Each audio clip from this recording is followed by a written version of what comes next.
महिन्याच्या सुरुवातीस पाऊस पडल्याने बहुतांश शेतकऱ्यांनी जवळील पैसे खर्च करून पेरणी केली।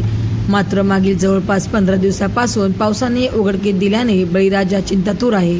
त्यामुळे राष्ट्रीयकृत बँकांनी शेतकऱ्यांना बिनाविलंब तात्काळ पीक कर्ज मंजूर करावे अशी मागणी उद्धव बाळासाहेब ठाकरे शिवसेना पक्षाचे तालुका प्रमुख प्रदीप बोराडे यांनी निवेदनाद्वारे केली आहे।